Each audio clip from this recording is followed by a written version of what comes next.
चलिए सभी को गुड इवनिंग, सभी को जय हिंद। आवाज़ वगैरह थोड़ा सा आ रही है, एक बार सभी लोग कंफर्म कर दीजिए, फिर हम लोग क्लास की स्टार्ट कर देते हैं।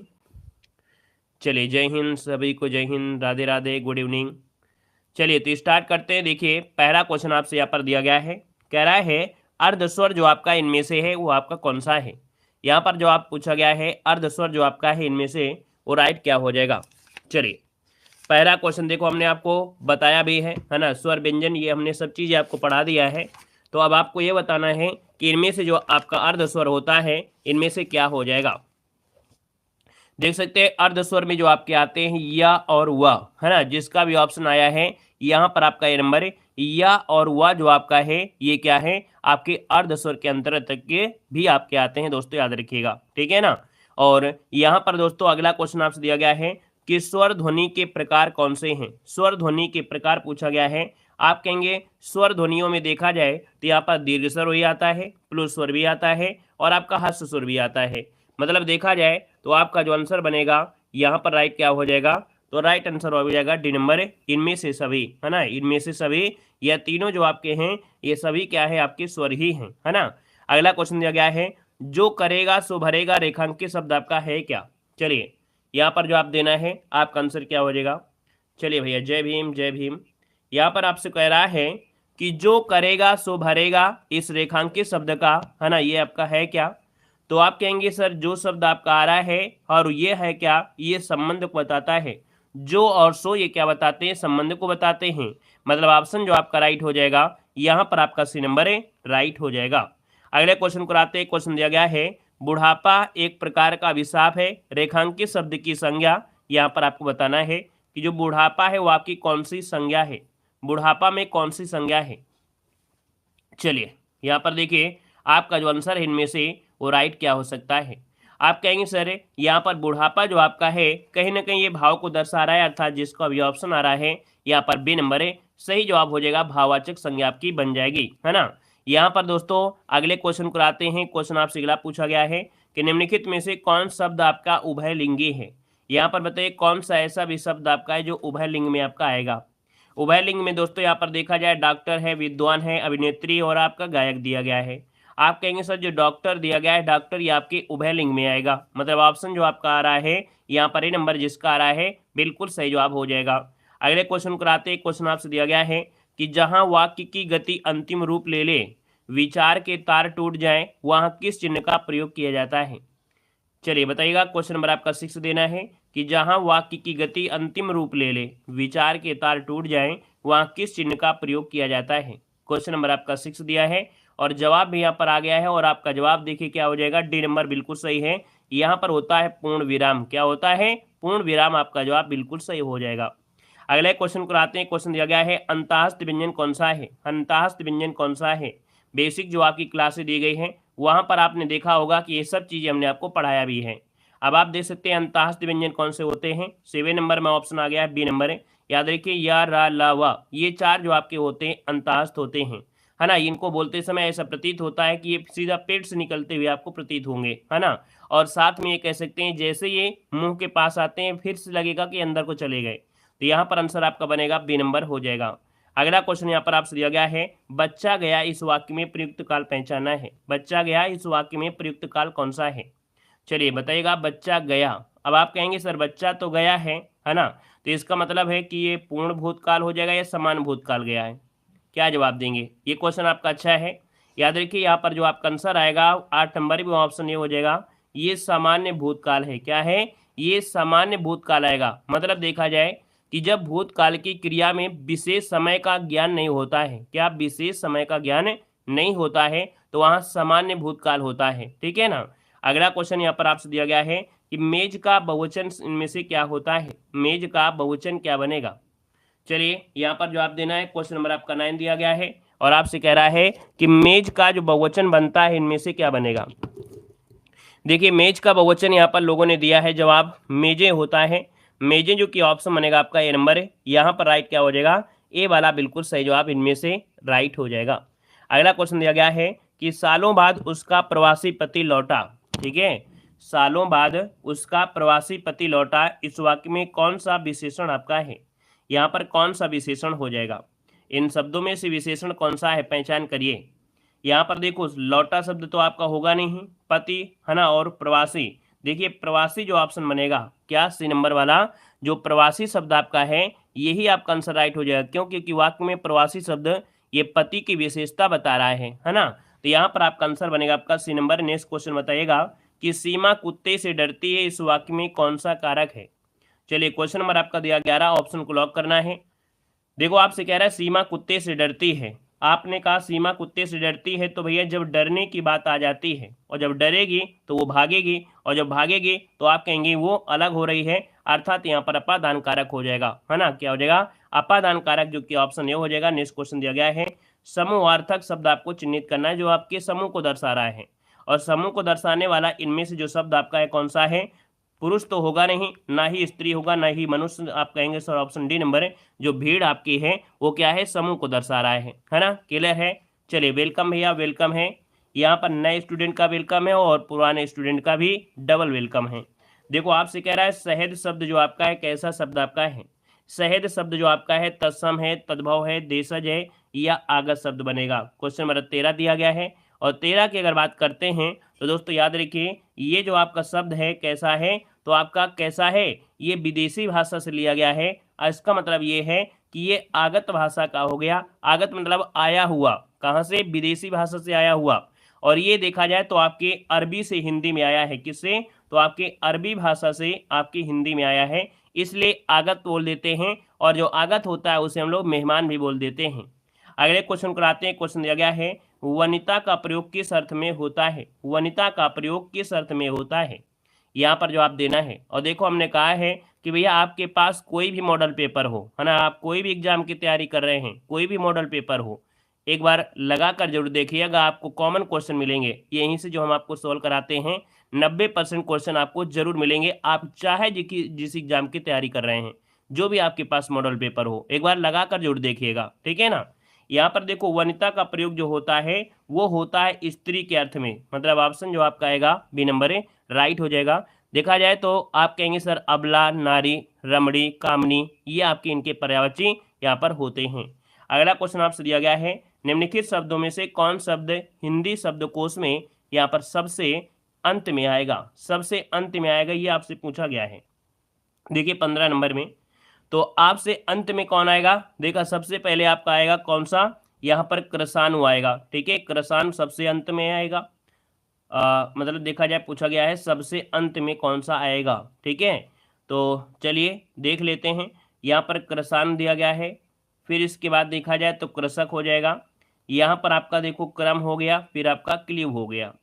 मतलब यहाँ पर जो आपका ऑप्शन आएगा इनमें से जो आपका कह रहा है कि हिंदी शब्दकोश में सबसे अंत में, यहाँ पर ऑप्शन बी हो जाएगा कृषाण, जो क्रम दिया गया है क्रम, है ना। माँ शब्द वैसे भी आपको मालूम है कि जो माँ शब्द आएगा वैसे भी आपको लास्ट में ही आएगा।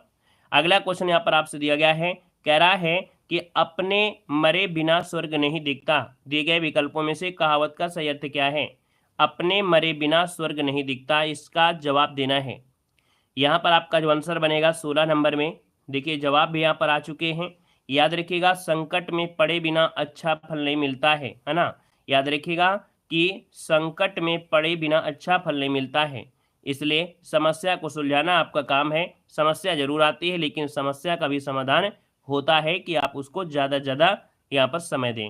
अगला क्वेश्चन आपसे दिया गया है कि बालू से तेल निकाला, इस मुहावरे का अर्थ क्या है। तो ये बताइए बालू से तेल निकाल सकते हैं क्या आप लोग, बताइएगा।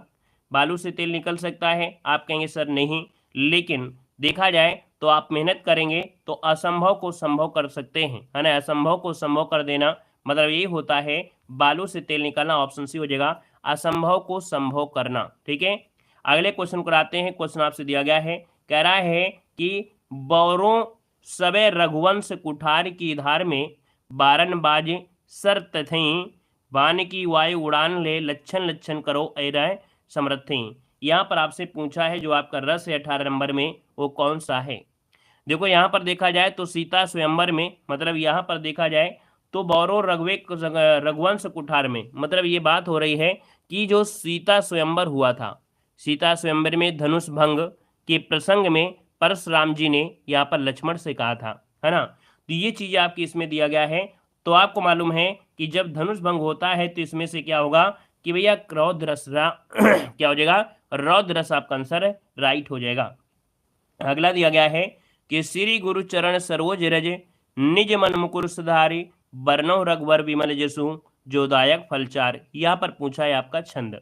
हमें लगता है कि मात्रा बिना लगाए मात्रा ही आपको पता चल जाएगा कि भैया कि आपने पढ़ा होगा हनुमान चालीसा, और हनुमान चालीसा जैसे ओपन करते हैं तो पहली ही दोहा आपको पढ़ने को मिलती है ना, जो दोहा आपके सामने यहाँ पर दी गई है। तो ये है आपके दोहा, और दोहा में होते हैं 4 चरण, पहले और तीसरे में 13 मात्राएं, दूसरे और चौथे में 11-11 मात्राएं होती हैं, ठीक है ना। अगला क्वेश्चन बताइएगा। क्वेश्चन आपसे दिया गया है कि जब किसी वाक्य को अर्थों के आधार पर सजाया जाता है तो उसे क्या कहते हैं।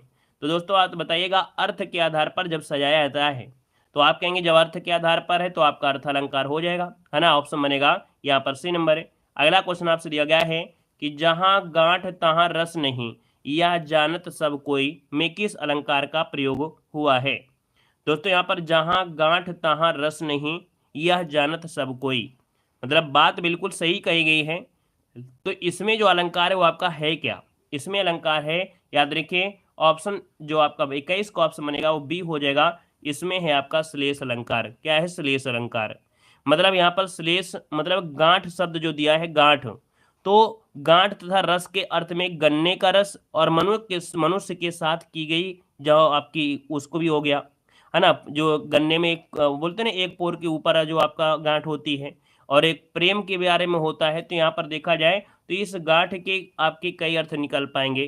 तो जब शब्द एक होता है और अर्थ अनेक होते हैं तो होता है श्लेष होता है, ठीक है ना। अगला क्वेश्चन यहाँ पर दिया गया है, निर्मल का विलोम शब्द आपको बताना है। चलिए क्वेश्चन नंबर 22 बताइएगा कि निर्मल का विलोम शब्द इनमें से क्या बनेगा। 22 नंबर आप सभी को यहाँ पर लॉक करना है। देखिए निर्मल का जो विलोम होता है क्या होता है, आप कहेंगे निर्मल मतलब जो स्वच्छ हो गया, तो इसका विलोम क्या हो जाएगा मलिन, मतलब जो गंदा हो गया, मतलब ऑप्शन जो बनेगा यहाँ पर नंबर राइट हो जाएगा। अगला क्वेश्चन दिया गया है कि दिए गए विकल्पों में से थल का विरुद्धार्थी शब्द कौन सा है। थल का विरुद्धार्थी शब्द इनमें से कौन बनेगा, थल का विरुद्ध इनमें से क्या हो जाएगा। यहाँ पर देखिए 23 नंबर में, और 23 की अगर बात करते हैं तो आप कहेंगे जल और थल, है ना, ये क्या होते हैं एक दूसरे के विलोम हो जाएंगे, जल थल, है ना। तो ऑप्शन बनेगा यहाँ पर आपका ये नंबर है। अगला है घर का पर्यायवाची निम्नलिखित में से कौन सा है। घर का पर्यायवाची इनमें से क्या बनेगा, 24 ऑप्शन लॉक करना है। चलिए यहाँ पर बताना है अनल, वात, उरग और आलय। आप कहेंगे सर ऑप्शन मिल गया है डी नंबर है। आलय जो आपका होता है ये आपके घर का पर्यायवाची होता है, तो ऑप्शन राइट हो जाएगा यहाँ पर डी नंबर है। अगला क्वेश्चन बताइएगा। क्वेश्चन दिया गया है कि मंदिर और मंदुरा शब्द युग्म का अर्थ इनमें से क्या है। मंदिर का अर्थ क्या होता है और मंदुरा का अर्थ क्या होता है। चलिए यहाँ पर देखिए, आप कहेंगे सर मंदिर का मतलब होता है देवालय, है ना, या आप कह सकते हैं पूजा। लेकिन अगर देखा जाए मंदुरा मतलब क्या होता है, चलिए यहाँ पर मंदुरा अगर हम कर दिया जाए तो आप कहेंगे क्या, यहाँ पर थोड़ा बहुत आप जरूर दिमाग लगाएंगे कि हम लोग जाते हैं कहाँ पर, ऑप्शन डी की ओर। याद रखिएगा कि मंदिर मतलब होता है देवालय, क्या होता है देवालय होता है, और वहीं पर मंदुरा का अर्थ होता है अश्वशाला, क्या होता है अश्वशाला। तो इसका मतलब ऑप्शन आपका डी वाला जितने लोगों ने दिया है बिल्कुल सही जवाब है। अगला है कर्मधारय समास का उदाहरण बताना है। यहाँ पर कर्मधारय समास अच्छा क्वेश्चन है, बताएगा गगनचुंबी, पाठशाला, श्वेत पत्र और नीलकंठ। यहाँ पर देखा जाए 26 नंबर में, और 26 का ऑप्शन कुछ लोगों ने तो सही दिया है जवाब, लेकिन कुछ लोगों ने गलत दिया है। अब यहाँ पर देखिए 26 नंबर का जो ऑप्शन यहाँ पर होगा गगनचुंबी मतलब गगन को चूमने वाला, ये तो आपका कर्मधारय समास हो गया। पाठशाला ये भी नहीं होगा, है ना। यहाँ पर श्वेत पत्र, है ना, श्वेत जो आपका है विशेषण है, पत्र यहाँ पर विशेष है, और जब भी विशेषण विशेष होता है तो भैया वो होता है कर्मधारय, मतलब ऑप्शन सी हो जाएगा। कुछ लोगों ने यहाँ पर नीलकंठ दिया है, तो दोस्तों याद रखिए नीलकंठ भगवान शिव को कहते हैं, और जब भगवान शिव को कहते हैं मतलब भगवान शिव को कहते हैं नीलकंठ, तो ये तो बहुबरी में आ जाएगा ना।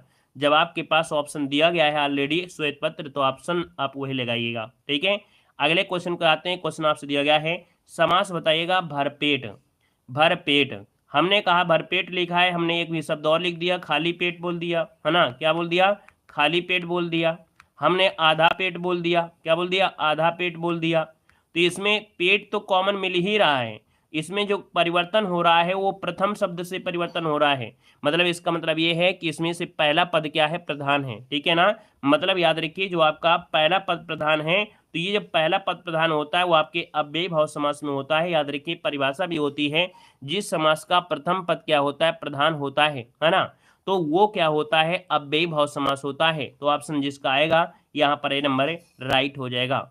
अगले क्वेश्चन को आते हैं। क्वेश्चन दिया गया है अंगीठी का तत्सम क्या होता है। चलिए क्वेश्चन नंबर 28 है, अंगीठी का तत्सम शब्द इनमें से राइट क्या हो सकता है। देखिए 28 की अगर बात करते हैं तो अंगीठी का होता है अग्निष्ठिका। क्या होता है, अग्निष्ठिका होता है, मतलब ऑप्शन आपका सी वाला यहाँ पर राइट हो जाएगा दोस्तों। ठीक है, चलिए हमने आपको बता तो दिया भैया कि अगर ऑप्शन नहीं होता है ना, अगर ऑप्शन श्वेत नहीं होता तो आप लगा सकते थे नीलकंठ, उसमें कोई बात तो है नहीं। हमने हमेशा आपको बताया है कि भैया जो समास होता है वो ऑप्शन को देखकर चलना होता है, जब नहीं होगा तो आपको लगाना पड़ जाएगा। ठीक है ना। अगला क्वेश्चन यहाँ पर दिया गया है, निम्नलिखित में से कौन तद्भव शब्द आपका है। क्वेश्चन नंबर 29 दिया है, कौन सा तद्भव शब्द आपका है। आप कहेंगे यहाँ पर दिनकर, दिवाकर, भानु, भास्कर ये तो होते हैं, लेकिन भैया जो आपका सूरज है ये आपका क्या है, तद्भव है, क्योंकि इसका तत्सम होता है सूर्य। क्या होता है, सूर्य होता है। आप कहेंगे सर ऑप्शन डी नंबर है यहाँ पर राइट हो जाएगा। ठीक है ना। अगले क्वेश्चन को आते हैं। क्वेश्चन आपसे अगला पूछा गया है, कह रहा है अलमारी किस विदेशी भाषा का शब्द है। अलमारी किस विदेशी भाषा का शब्द है। यहाँ पर देखिए 30 नंबर ऑप्शन को बताइएगा। आप कहेंगे सर अलमारी जो आई है वो आपकी पुर्तगाली भाषा से आया है। कहाँ से आया है, आप कहेंगे सर अलमारी जो आया है ये आपकी पुर्तगाली भाषा से आया है, मतलब ऑप्शन आपका डी नंबर है यहाँ पर राइट हो जाएगा। क्लियर है। अच्छा, अलमारी है, साबुन है, तौलिया है, ये सब चीज़ें होती हैं। अगला क्वेश्चन आपसे कह रहा है क्या रमणी में कौन सा प्रत्यय है। रमणीय में कौन सा प्रत्यय है, आपको जवाब देना है। तो जब आप रमणी को आप तोड़ेंगे किस हिसाब से, आप तोड़ेंगे आप संधि विच्छेद के अकॉर्डिंग, है ना, तो आप कहेंगे रमणीय। क्या होता है, रमणीय। तो इसका मतलब है कि आपका जो आंसर बनेगा इसमें रम धन अनीय शब्द बनेगा। तो यहाँ पर अनीय शब्द जो ऑप्शन है यहाँ पर ही नंबर राइट हो जाएगा, इसे तोड़ा जाएगा रम धन अनीत बनेगा। ठीक है, याद रखिएगा। ठीक है, तो ऑप्शन बनेगा आपका ये नंबर। अगला है अभ्यागत में कौन सा उपसर्ग है। अभ्यागत में कौन सा उपसर्ग है। अभिधन आगत आप कहेंगे, और जब अभिधन आगत कहेंगे तो ऑप्शन जरूर मिलेगा। अभी यहाँ पर जो ऑप्शन आया है आपका सी नंबर है, यहाँ पर जवाब राइट हो जाएगा। अगला बताइएगा कि निम्नलिखित में से एक वर्तनी अशुद्ध है और उस अशुद्ध वर्तनी को चयन करना है। यहाँ पर देखिए 33 नंबर में कौन सी वर्तनी अशुद्ध दी गई है। जितने लोग जुड़े हैं 33 नंबर का जवाब आप सभी लोग यहाँ पर देंगे, जल्दी से बताइएगा। चलिए 33 का ऑप्शन आ रहा है यहाँ पर देखिए बी नंबर, मतलब यहाँ पर उज्ज्वल आपका सही दिया गया है, कवित्री भी सही है, श्रद्धा भी सही है, लेकिन श्रृंगार गलत है। क्यों, क्योंकि श्रृंगार ये बिल्कुल गलत है। श्रृंगार जो सही होता है वो कुछ इस प्रकार से होता है ना, मतलब श्रृंगार इस प्रकार से लिखा जाता है। ये जो आपके ये वाली हलंत आपकी है ना, ये चीज़ आपका नहीं होता है। ठीक है। अच्छा, अगले क्वेश्चन को आते हैं। क्वेश्चन दिया गया है, दिए गए विकल्पों में से सही शब्दों का यहाँ पर चयन करना है। कह रहे अगर विद्यार्थी होंगे तो देश का भविष्य उज्जवल होगा। अब ये बताइएगा कि कैसे विद्यार्थी होंगे, अक्लमंद होंगे या आदर्शवादी होंगे या अचेत होंगे या निडर होंगे। आप कहेंगे सर यहाँ पर ऑप्शन डी हो जाएगा कि अगर विद्यार्थी आदर्शवादी होंगे तो देश का भविष्य उज्जवल होगा। ऑप्शन अगर डी नंबर भर देते हैं आपका बिल्कुल सही जवाब राइट हो जाएगा, है ना। अगला क्वेश्चन आपसे दिया गया है, कह रहा है वाक्य में त्रुटि भाग का चयन करना है, और यहाँ पर देखा जाए त्रुटि भाग ना हो, है ना, त्रुटि ना हो तो आपको डी लगाना है। कह रहा है वीर सैनिक कहते हैं कि हम विद्रोही शत्रु का नाश करेंगे। यहाँ पर त्रुटि है या नहीं है, क्या त्रुटि है 35 नंबर में, आप पहले बताइए फिर हम आपको बताएंगे। चलिए यहाँ पर देखिए आ गया है 35 नंबर में, और 35 का ऑप्शन देखो आपका जवाब आ गया है बी नंबर। बहुत अच्छी बात है। यहाँ पर देखो आपने तुरंत कहा क्यों, क्योंकि भैया वीर सैनिक कहते हैं कि हम विद्रोही शत्रु, जो विद्रोही शब्द लगा ही गलत दिया है ना, हम लोग विद्रोही नहीं लगाएंगे। तो लगा सकते हैं, क्या लगा सकते हैं, याद रखिए वीर सैनिक कहते हैं कि हम शत्रु का नाश करेंगे, है ना, विद्रोही शब्द को नहीं लगाएंगे, यहाँ पर शत्रु नहीं बोलेंगे। इस कारण से गड़बड़ी आपकी इसमें हो गई है। अगला क्वेश्चन यहाँ पर दिया गया है, निम्नलिखित में से क्या है, कौन सा वाक्य आपका अशुद्ध दिया गया है, अशुद्ध वाक्य की पहचान करना है। यहाँ पर दिया 36 नंबर में पहला पॉइंट आपसे कह रहा है क्या, हर एक खिलाड़ी मैदान में पहुंचा, सड़क पर बहुत भीड़ है ना, अध्ययन के लिए अच्छी पुस्तकें आवश्यक हैं, साहित्य और संस्कृत का गहरा संबंध है। आप कहेंगे सर यहाँ पर हर एक की शब्द की जो दिया गया है, हर एक शब्द दिया है गलत दिया है, क्योंकि हर एक शब्द की जगह आप क्या जगह लगा सकते हैं, प्रत्येक लगा सकते हैं। तो आप कहेंगे प्रत्येक खिलाड़ी मैदान में पहुंचा, तो ये गड़बड़ी आपकी यहाँ पर देखने को मिल गई है। ठीक है ना। अगले क्वेश्चन को आते हैं। क्वेश्चन आपसे दिया गया है कि जिस स्त्री का पति जीवित है उसके लिए शब्द क्या हो जाएगा। जिस स्त्री का पति जीवित है उसके लिए शब्द इनमें से क्या होगा। तो दोस्तों यहाँ पर देखो पतिव्रता कहते हैं या यहाँ पर सधवा कहते हैं। आप कहेंगे सर ऑप्शन बी हो जाएगा सधवा। जिस स्त्री का पति जीवित है उसे सधवा कहते हैं, मतलब ऑप्शन आपका बी वाला यहाँ पर सबका जवाब सही आया है। और अगला क्वेश्चन दिया गया है कि द्विज के अनेकार्थी शब्दों में से कौन सा एक शब्द आपका शब्द नहीं आता है।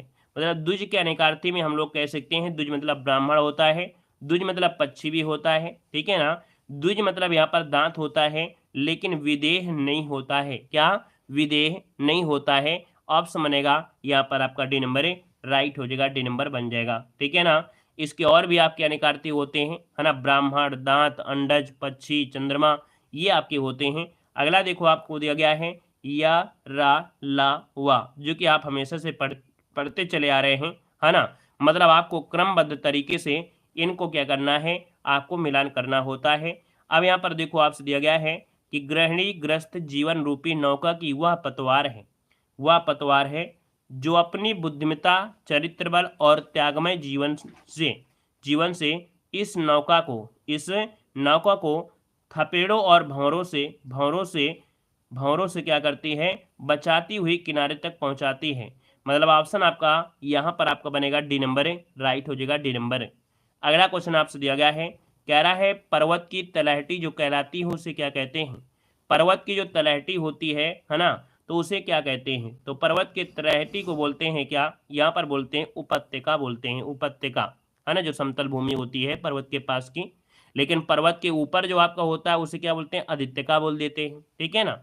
अगला क्वेश्चन यहाँ पर दिया गया है, गद्यांश पढ़ना है ना। सुबह दैनिक अखबार खोलिए, मोटे मोटे अक्षरों में, है ना, राजनीतिक दलों के नेताओं की झूठ, स्वार्थ, चालबाजी, है ना, इन सब बारे खबरें होती हैं। सब चीज़ें वही यहाँ पर दिया है। लेकिन भैया आपको देखा जाए तो यहाँ पर देखा जाए तो दैनिक अखबार में किस तरह खबरें ज़्यादा होती हैं, तो भैया राजनीतिक और जो अपराध होते हैं यही आपके होते हैं, है ना।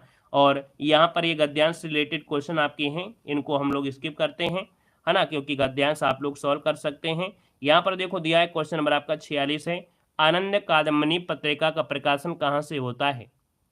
चलिए बताइए जल्दी से। चलिए जय भीम। यहाँ पर आपसे कह रहा है कि आनंद कादम्बनी पत्रिका का संपादन कहाँ से होता है। यहाँ पर देखिए आप सभी का जवाब यहाँ पर आ सकता है, बिल्कुल सही है। आप कहेंगे सर मिर्जापुर, जो कि आपने पढ़ाया भी है। यहाँ पर देखा जाए जो ऑप्शन आपका बी नंबर है यहाँ पर राइट हो जाएगा। ये आपके 1881 में, क्या आप कहेंगे सर 1881 में से मिर्जापुर से ये आपकी प्रकाशित होती थी। संपादक कौन है, तो आपके बद्री नारायण चौधरी प्रेमघन इसके संपादक हैं। अगला क्वेश्चन दिया गया है कि राष्ट्रवादी कवि रामधारी सिंह दिनकर को उर्वशी के लिए जो ज्ञानपीठ पुरस्कार मिला ये किस वर्ष मिला था। यहाँ पर देखिए 47 नंबर आपसे कह रहा है, और 47 की अगर बात कर लेते हैं तो भैया उर्वशी के लिए उनको मिला था आपके 1972 में। कब मिला था, 1972, जो कि ऑप्शन क्या हो जाएगा यहाँ पर आपका बी नंबर राइट हो जाएगा। अगले क्वेश्चन को आते हैं। क्वेश्चन दिया गया है, निम्नलिखित में से कौन सा निबंध हजारी प्रसाद द्विवेदी का नहीं है। कौन सा निबंध संग्रह हजारी प्रसाद द्विवेदी का नहीं है। देखिए 48 नंबर आपसे क्या कह रहा है, तो भैया देखा जाए अशोक के फूल भी है, कुटज भी है, विचार प्रवाह भी है, लेकिन व्रत और विकास नहीं है। ठीक है, व्रत और विकास नहीं है, है ना। तो याद रखिए इसका जो ऑप्शन आएगा यहाँ पर आपका डी नंबर है। और अगला है परमाल रासो किसके द्वारा रचित है। आईएमपी पॉइंट है, परमाल रासो किसके द्वारा रचित आपका काव्य है। परमाल रासो आप कहेंगे सर परमाल रासो आपका जगनिक का हो जाएगा। किसका हो जाएगा, जगनिक की कृति है। ऑप्शन आपका डी बनेगा। अगला है अंधेर नगरी के लेखक आपके कौन हैं। चलिए बताइएगा कि अंधेर नगरी के जो लेखक आपके हैं वो आपके कौन हैं। यहाँ पर है आपका आंसर क्या हो जाएगा। देखा जाए तो आपका 50 नंबर का जो ऑप्शन बनेगा वो आपका सी हो जाएगा, भारतेंदु हरिश्चंद्र, है ना। क्या हो जाएगा, भारतेंदु हरिश्चंद्र, ये अंधेर नगरी के लेखक हैं। और नेक्स्ट क्वेश्चन में आते हैं। क्वेश्चन आपसे दिया गया है जो कि आप देख सकते हैं प्रीवियस ईयर क्वेश्चन जो आपके होते हैं, है ना, उनको भी हम लोग यहाँ पर हिंदी साहित्य के तहत हम लोग सॉल्व करते चले जाते हैं। यहाँ पर आपसे कह रहा है कि भारत भारती पुरस्कार इनमें से किसको सबसे पहले मिला था। यहाँ पर देखा जाए इन चार ऑप्शन में सबसे पहले भारत भारती पुरस्कार जो मिला इनमें से, यहाँ पर याद रखिए ये मिला था आपके महादेव वर्मा को मिला था। किसे मिला था? महादेवी वर्मा को मिला था। तो ऑप्शन राइट हो जाएगा कौन सा? यहाँ पर ए नंबर है, राइट हो जाएगा, ए नंबर बन जाएगा। अगले क्वेश्चन को आते हैं। क्वेश्चन आपसे दिया गया है, कह रहा है कि साहित्य अकादमी द्वारा 2016 में नासिरा शर्मा को किस उपन्यास के लिए पुरस्कार मिला था। तो नासिरा शर्मा को 2016 में मिला था भैया पुरस्कार, वो भी साहित्य अकादमी, और इनकी जो आपकी जो उपन्यास था वो आपका था क्या? तो यहाँ पर परिजात के मिला था। किसके लिए? परिजात के लिए।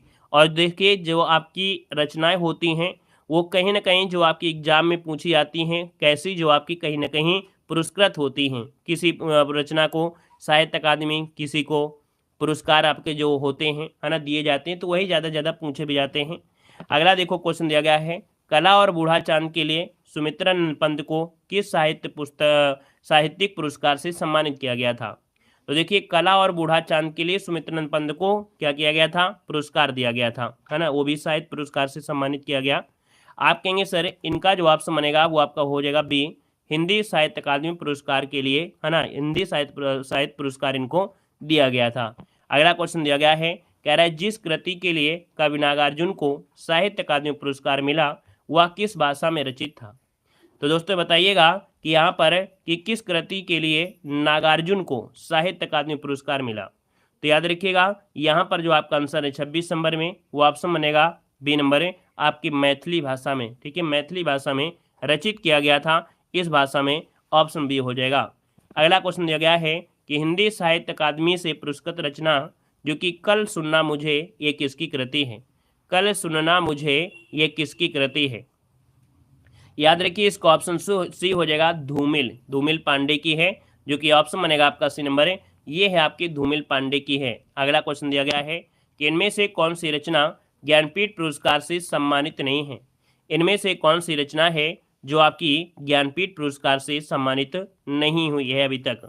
याद रखिए यहाँ पर देखो आपसे दे रहा है पहला पॉइंट, बुनी हुई रस्सी, यही आपको हो जाएगा। बुनी हुई रस्सी के लिए ज्ञानपीठ पुरस्कार नहीं मिला है, बाकी उर्वशी के लिए, चिदम्बरा के लिए, यामा के लिए मिल चुका है। ऑप्शन बनेगा यहाँ पर ये नंबर बुनी हुई रस्सी, जिसका ऑप्शन आया है यहाँ पर राइट हो जाएगा। ठीक है ना, और ये याद नहीं होते हैं तो भैया आपको पढ़ना पड़ेगा। आप जो कह रहे हैं कि याद नहीं होते तो वह बताइएगा हिंदी साहित्य आपने खोल कर देखा है, कभी इसकी थ्योरी पढ़ा है? भाई आपने तो बोला कि याद नहीं होते हैं, याद नहीं होते हैं, कैसे नहीं होते हैं? जब आप खोलकर ही नहीं देखेंगे, साल में एक बार भी नहीं देखेंगे, थ्योरी देखेंगे ही नहीं, जब थ्योरी नहीं देखेंगे तो फिर ऑब्जेक्टिव तो रट्टा नहीं मारी जा सकती ना। सब चीज़ें तो रट्टा मार लोगे लेकिन हिंदी साहित्य को रट्टा नहीं मार सकते हैं ऑब्जेक्टिव वाले। ठीक है ना, तो इसलिए थोड़ा सा थ्योरी भी पढ़ लिया करिए टाइम निकाल कर। ठीक है, यहाँ पर देखो दिया गया है कि कितनी नावों में कितनी बार रचना को, है ना, किस पुरस्कार से सम्मानित किया गया। कितनी नावों में कितनी बार रचना के लिए जो भाई पुरस्कार दिया गया था, है ना, और इसमें से कौन से पुरस्कार दिए गए। आप कहेंगे सर ऑप्शन बनेगा यहाँ पर ज्ञानपीठ पुरस्कार, जो कि ऑप्शन बनेगा आपका ये नंबर है, राइट हो जाएगा। अगला आपसे यहाँ पर देखो दिया गया है, कह रहा है कि प्रेम में भगवान रचना के लिए जैनेन्द्र कुमार को किस पुरस्कार से सम्मानित किया गया था। यहाँ पर बताइएगा प्रेम में भगवान रचना के लिए जैनेन्द्र को किस पुरस्कार से सम्मानित किया गया था। चलिए 30 नंबर में जो ऑप्शन है आपका जवाब डी हो जाएगा। याद रखिए भारत सरकार शिक्षा मंत्रालय पुरस्कार। ठीक है, भारत सरकार शिक्षा मंत्रालय पुरस्कार ये मिला था प्रेम में भगवान, जो कि जैनेन्द्र कुमार को दिया गया था।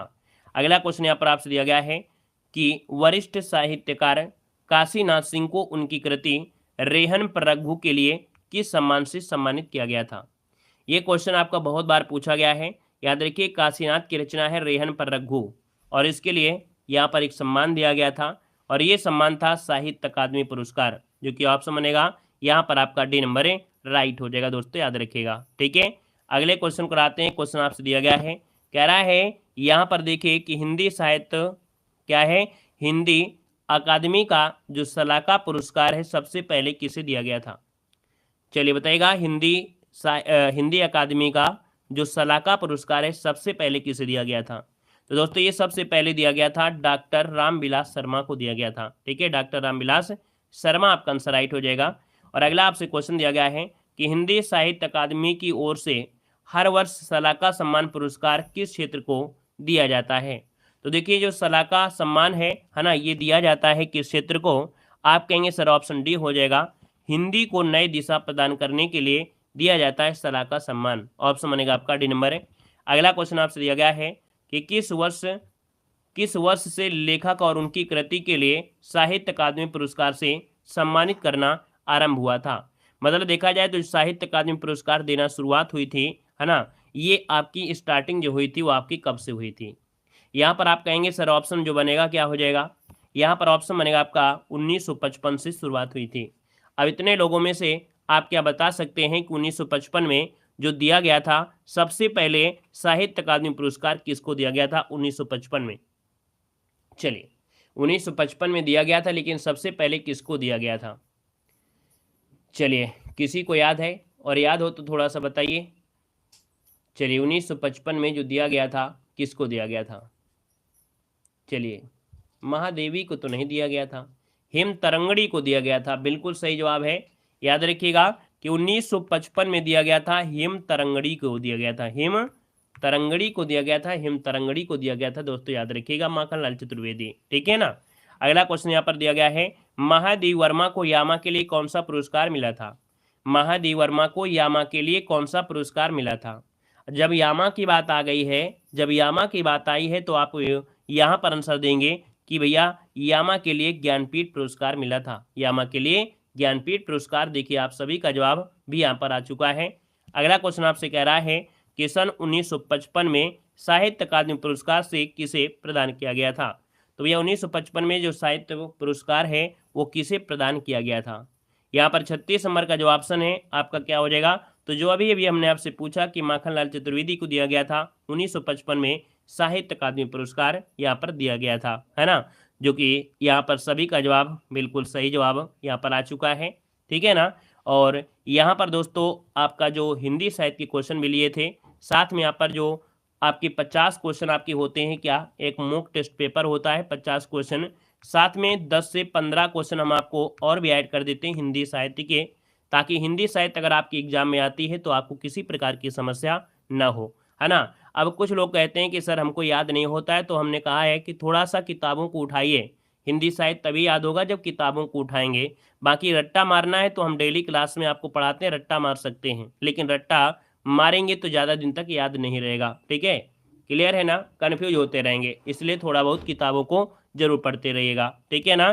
तो आज के लिए इतने रखते हैं, और जिन लोगों ने अभी तक वीडियो को लाइक नहीं किया है तो एक बार सभी लोग वीडियो को लाइक कर दीजिएगा। ठीक है ना। और यहाँ पर अगली क्लास जो आपकी है वो यूपी पुलिस की है। आज के लिए इतना रखते हैं। सभी को धन्यवाद, सभी को जय हिंद, सभी को वंदे मातरम।